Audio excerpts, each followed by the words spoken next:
Hello and welcome. My name is Zafar Iqbal, and you are watching the Mojo Story. It's a political revelation that could shake the foundation of mainstream politics in Jammu and Kashmir.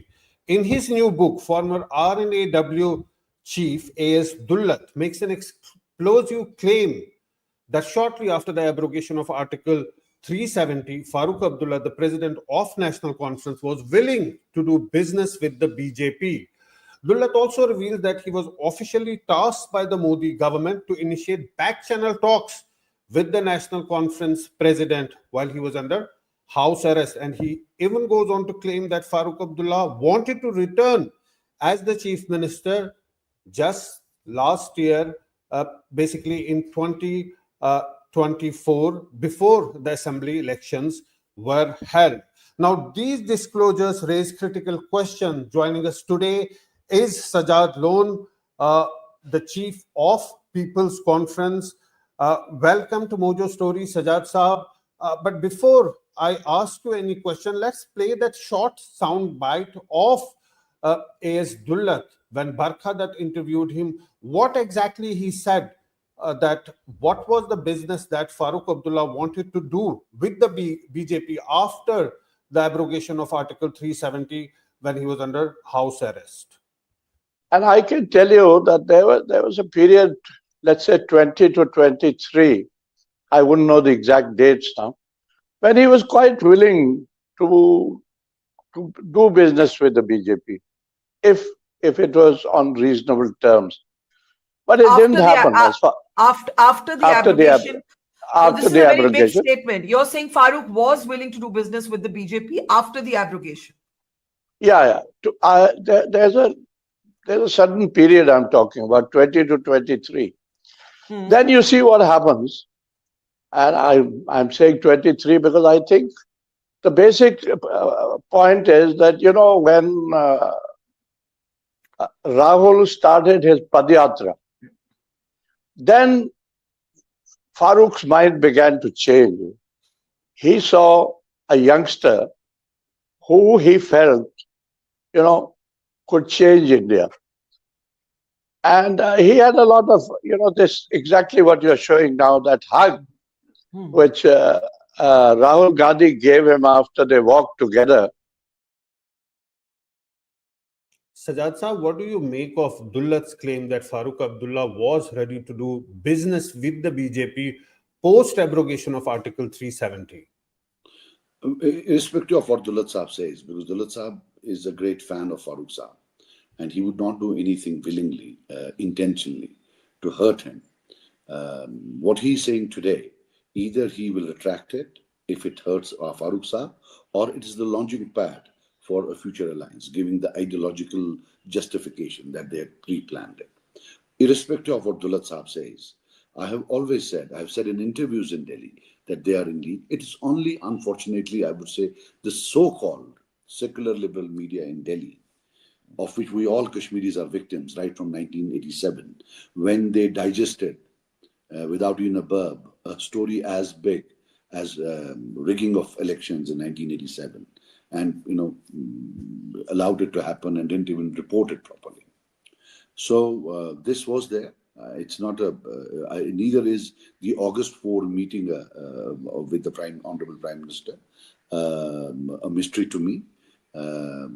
You mean the meeting before the 370 abrogation? You mean the meeting before the 370 abrogation when Dr. Saab and Umar Abdullah went and met Prime Minister Modi? Yes, meeting, he comes, that I could see it's theatre.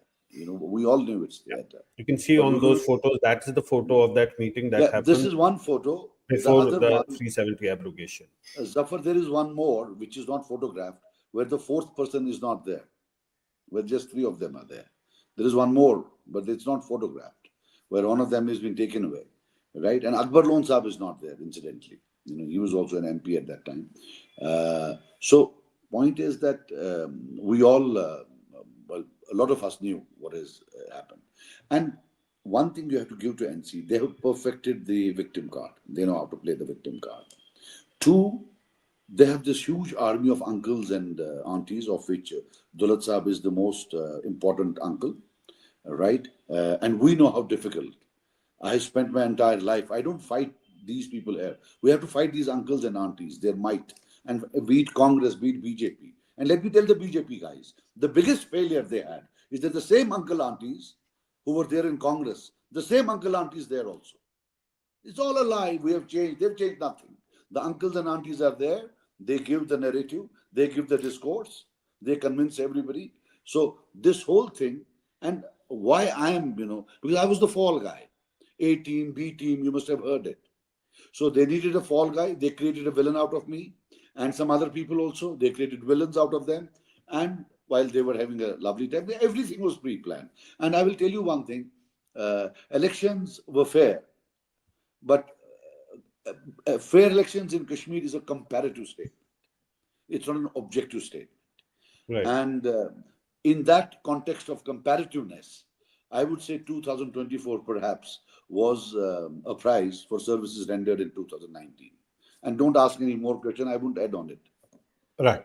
But irrespective of what you're saying, Sajad Saab, the fact is that National Conference came to power with a thumping majority. There was a clean sweep almost in favor of National Conference. Whatever you say, that whatever they must be negotiating with Delhi, or Delhi must be talking with them through the back channel. The fact is that they came to power, they had the people's mandate. That can't be ignored. But neither can this be ignored, that if people knew that they were willing, that they knew about abrogation of Article 370, that they had given the green signal, you put your hand on your heart, would they even win even a single seat? They won the whole election on the concept of being being the sole party, which is sort of heartbroken because Article 370 has been abrogated. And one more thing, right through the elections, we were thinking that this BJP, which wins elections across India, do they have such a low IQ that they are issuing a statement after statement against NC? Don't they know that it will help them? Because people in Kashmir are anti-BJP. And when BJP is singularly targeting a party on a daily basis, it's going to help them. We thought they're being, they're being stupid, but they were not being stupid. They were working as per a script. It transpires now that there was a script. Those statements, against NC were meant to create a way for them.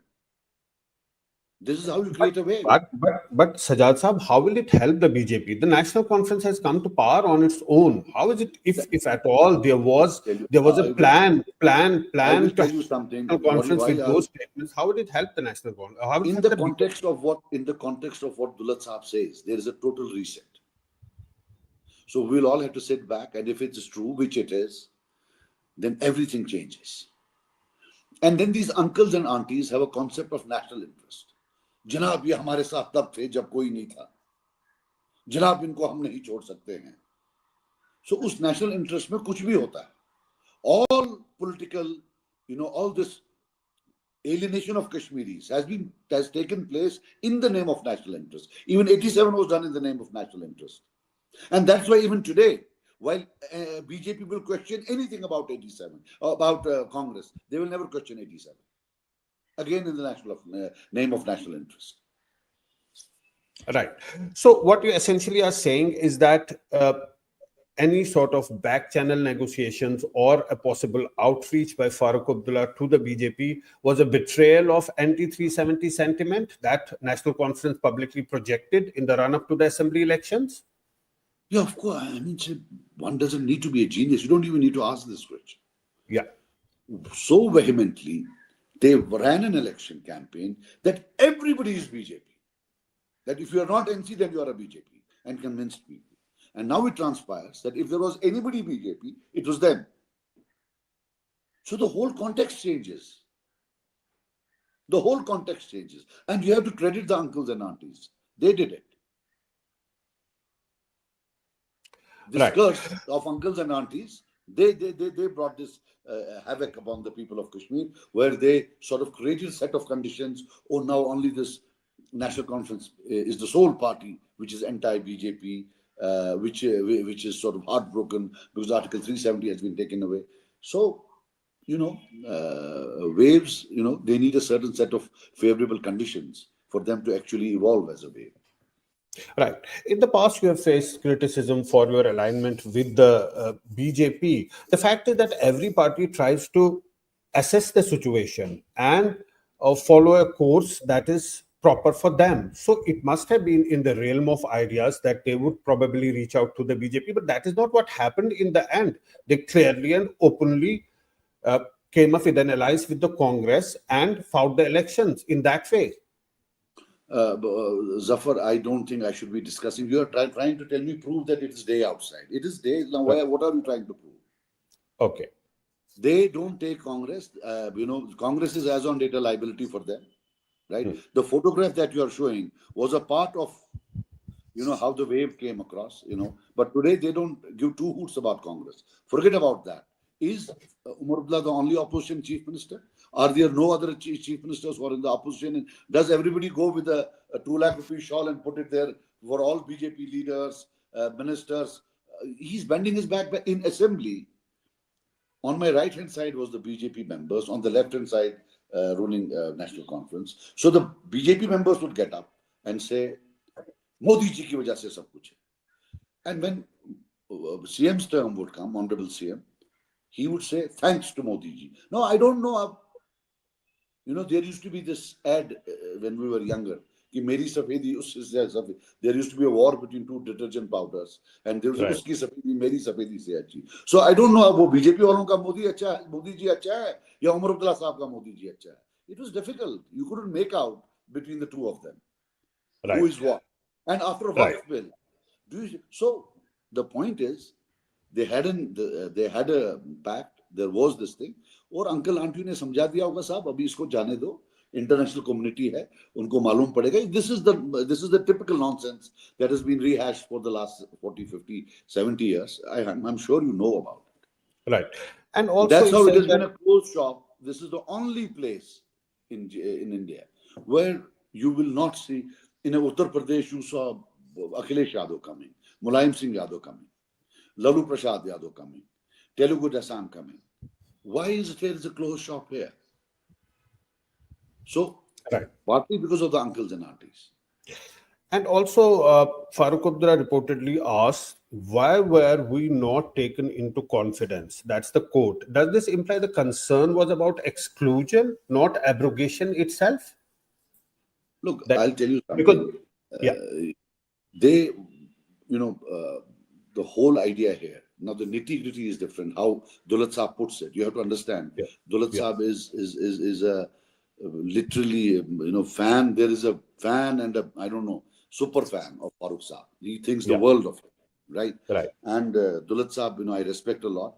But with all respect to him, he lives in 1989. He refuses to come out of 1989. In fact, 1986. After that, it's totally blocked. He's there in 1986. So what he says, the whole idea is that there is a person who has been championing that why was 370 abrogated, who had no problem as long as they had shown the courtesy of making him a part of the decision, But there were channels of communication wherein they knew what's going to happen, and they were okay with it. Even the line that is to be drawn in protest, I think even that was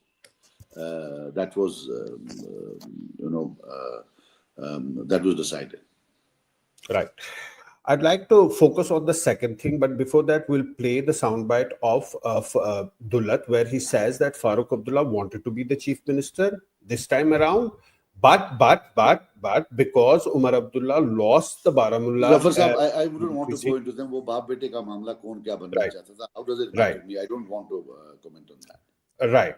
But now, how do you see this situation developing here on? Because this is for the first time that we're seeing somebody who's writing a book and who's very close to the Abdullah saying clearly that this is what the situation was developing at that point in time. He also indicates that somebody from Delhi sent him to meet Farooq Abdullah when he was in house detention to get a sense from him. And he was told that they were ready to release him on two conditions: that he will not speak on Pakistan and he will not criticize 370 abrogation. And that's where Farooq Abdullah said that whatever he'll say in the parliament, and he would not speak outside of parliament. So do you think that that now is perhaps a situation, now that elections are over, the government has come to power, to properly analyze the situation and to find a way forward for all political parties so that people get a sense of what is happening. Can you please tell Dulat Saab that we are not nursery boys? Yeah. What he was apparently sent to tell the great Farooq Saab, all of us were told. But we were told, like मुझे बोला गया अब तुम्हारे पुराने case खोलेंगे जब तुम election नहीं लड़ते थे, किसी को बोला तुम्हारा ये.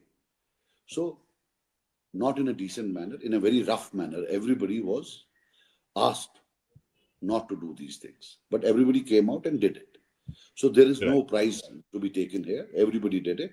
Everybody came out and said, okay, fine. That's why we were there for 1 year. But as I said, उसकी सफेदी मेरी सफेदी से अच्छी, इनका जेल हमारे जेल से अच्छा. Their jail was a jail, our jail was nothing. But there is a contradiction because the Gupkar Alliance was formed at the same time, and you were initially a part of the Gupkar Alliance, then you left that Gupkar Alliance. While as on the other hand, Abdullah Saab says that there was a possible outreach towards the BJP or an idea that they would ally with the BJP. On the other hand, publicly there was a Gupkar Alliance that was created to struggle for the restoration of the special status of Jammu and Kashmir. नहीं वो तो dichotomy उनकी उसमें है ना, मेरी में तो नहीं है. I left Gupkar, good and अगर मैं, if there was anything wrong with me, Gupkar would have survived. I am a small player. I'm not big enough that I go and Gupkar collapses. So Gupkar didn't, the intentions were not right. As you see, now there were backdoor channels going on. There was everything going on. So, I think it was a very good decision. I saw through them, and came out. So what is... Baki unka hai, of course there was a dichotomy. They have to explain that while they were parleying with BJP, what were they doing in the Gupkar Alliance? Right. And in the end, that Gupkar Alliance doesn't exist anymore. It really didn't exist. You were the first one to leave, and it doesn't exist on the ground anymore. But what is the way forward? Sajad Saab, we've been seeing you have been vehemently doing the role of the opposition in the assembly. And the National Conference is in power. Do you think that there is still a scope for a collective approach as far as J&K's special status is concerned or the statehood is concerned? Because if collectively all the parties put across this point, that perhaps it would carry more weight. But what we are seeing, that there seems to be an intention, but it doesn't happen like that. Zafar, please don't say this when we see collectively, National Conference is in power. Yeah.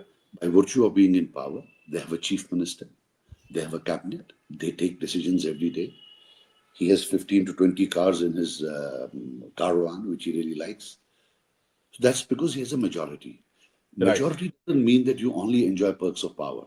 Majority comes with a set of responsibilities. Right. The responsibility to get everybody together falls on the majority. And as on date, what they are doing, even if we move a resolution for 370, they disallow it. They don't allow it. They say, "Ji, हमने ऐसा पहला किया हुआ है," which is not. You see, I use the word 370 in my resolution. 35A, 5 August 2019, reorganization bill. They use no such words in their resolution. If you put it in a software called Turnitin, which is used for plagiarism, if you put both of them together, if there is even 10% overlap, I would apologize. Because now you have softwares which will decide whether these are two same sets of academic papers or not. I requested the speaker, the honorable speaker, I requested him, sir, please put it in software. That's a different thing altogether. I'm talking constitutionally. You use the word special status. Special status could mean even union territory. Even that's a special status. It's not a normal status. Anything which is not normal is a special. It could be negatively special or positively special. Right? So you're beating about the bush. You are unambiguous. There's a very unambiguous, clear. So a party which came to power with a radical agenda. Everybody is BJP, 370, this, that, and now is not willing to accept a resolution. So it falls on the onus is on the majority to do these things. But with these revelations, it's very difficult for anybody now to believe them. Right? Not that, and I know, they will come up with, they will give it a spin. The army of uncles and aunties will be there to give it a spin. So they will give it a spin and, they will walk away with murder as they have in the past. Sajad Lone Saab, thanks so much for joining us and for sharing your thoughts on this important subject. We'll keep tracking this story. But thanks so much for joining us, and thanks to our viewers for watching the Mojo Story. Thank you. It's great to see you here. Thank you for watching our work. If you haven't subscribed yet, don't forget to click the bell icon and subscribe to Mojo Story and support independent, robust journalism.